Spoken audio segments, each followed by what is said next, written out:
नमस्कार।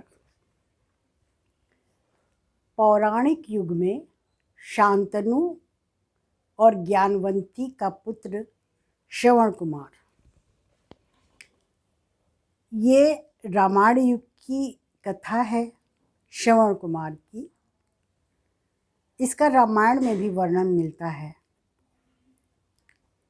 श्रवण कुमार बड़ा ही सरल और सीधा बेटा था।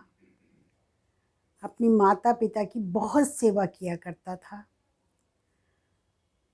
उसके माता पिता जब बूढ़े हो गए तो वो अंधे हो गए। उनके माता पिता के अंधे होने में कई कथाएं हैं कि वो कैसे और कब अंधे हुए। श्रवण कुमार तो अपने माता पिता को ही भगवान मानता था, उन्हीं की सेवा करता था, उन्हीं की पूजा करता था। माता पिता भी सोचते थे, उससे कहते भी थे कि बेटा तुम दिन रात हमारी सेवा में लगे रहते हो, हम कितने धन्य हैं, मैंने तुम जैसा पुत्र पाया श्रवण कुमार, जिसकी आज भी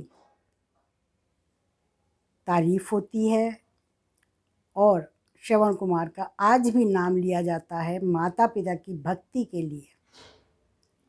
अगर कोई बेटा अपने माता पिता की बहुत सेवा करता है, उनका बहुत ध्यान रखता है, तो सब यही कहते हैं ये बिल्कुल श्रवण कुमार है। माता पिता भी अपने को बड़ा गौरवान्वित महसूस करते थे कि श्रवण कुमार जैसा बेटा हमने पाया, जो हमारी इतनी सेवा करता है, इतना ध्यान रखता है, हमारे खाने पीने हर बात का वो श्रवण कुमार ध्यान रखता था।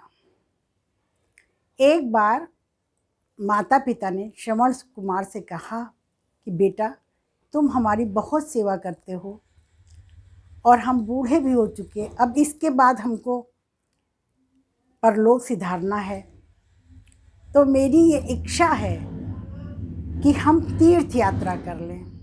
जब श्रवण कुमार के माता पिता ने अपनी तीर्थ यात्रा की इच्छा बताई तो पहले तो श्रवण कुमार सोच में पड़ गए कि कैसे माता पिता को तीर्थ यात्रा कराई जाए, उनकी इच्छा पूरी की जाए। तो माता पिता जो थे उन्होंने कहा बेटा मैं देख तो नहीं सकता, मेरी तो आंखें तुम ही हो, लेकिन मेरा मन बहुत है तीर्थ यात्रा करने का। तो फिर श्रवण कुमार सोचते रहे कि क्या किया जाए। फिर उनकी समझ में आया, वो जा कर के 2 टोकरियाँ बड़ी बड़ी जिसमें सब्जियां वगैरह रखी जाती हैं, वो बड़ी बड़ी टोकरियां लेके आए और एक तराजू बनाया। तराजू में एक तरफ माँ को बिठाया, एक तरफ पिताजी को बिठाया और कंधे पर कांवर कहते हैं उसको, ऐसे करके उसकी कांवर बना करके तीर्थ यात्रा पर श्रवण कुमार चल दिए। जगह जगह रुक रुक करके श्रवण कुमार बताते जाते थे ये तीर्थ है, ये तीर्थ है। माता पिता को अपने दर्शन कराते गए, बताते गए कि यहाँ पर देखिए इस तीर्थ पे हम रुके हैं, और इस तरह से सारे तीर्थ कराने लग गए श्रवण कुमार। अयोध्या पहुँचे। अयोध्या में एक पेड़ के नीचे माता पिता बिठा दिया। माता पिता ने कहा श्रवण बेटा मुझे बहुत तेज़ी से प्यास लगी, यहाँ कहीं आसपास कोई नदी पोखर कुछ है, मेरी प्यास। श्रवण कुमार ने कहा अच्छा माँ देखता हूँ, यहाँ पास में नदी बह रही है, मैं जाकर के पानी ले आता हूँ। श्रवण कुमार पानी लेने चले गए। वहीं पर राजा दशरथ जो हैं वो शिकार करने के लिए आए थे और वो आवाज़ से तीर का निशाना बहुत अच्छा चलाते थे राजा दशरथ। तो श्रवण कुमार ने जैसे ही पानी का जो बर्तन था वो नदी में डुबवाया तो आवाज़ हुई। उस आवाज़ को सुन करके राजा दशरथ ने तीर चला दिया। उनका तीर खाली नहीं जाता था और श्रवण कुमार के वो तीर लग गया और वो वहीं पर गिर पड़े। राजा दशरथ ने सोचा कि मैं अपना शिकार लेता हूँ चल के। जब पास गए तो देखा श्रवण कुमार कराह रहे थे। राजा दशरथ बोले, अरे मुझसे तो बहुत अनर्थ हो गया, बड़ा धोखा हो गया, ये क्या हो गया, तुम कौन हो, और ये बाण मुझसे बिल्कुल गलती से चल गया, गलत चल गया। श्रवण कुमार बोले, राजन, हमारे माता पिता एक पेड़ के नीचे पास में ही प्यासे बैठे हुए हैं, मैं पानी लेने आया था, आपके बाणों ने मेरे प्राण ले लिए, अब आप जा कर के हमारे माता पिता को पानी पिला दीजिए।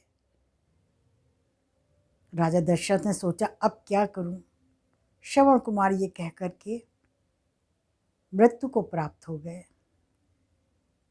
राजा दशरथ ने बड़े कांपते हाथों से वो बर्तन पानी से भर लिया और जहाँ पर श्रवण कुमार के माता पिता बैठे हुए थे वहाँ धीरे धीरे पहुँचे।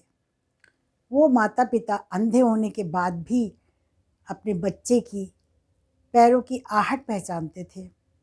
बोले, कौन आ रहा है, मेरा बेटा श्रवण कुमार कहाँ है, श्रवण कुमार कहाँ है। राजा दशरथ बहुत देर चुप रहे।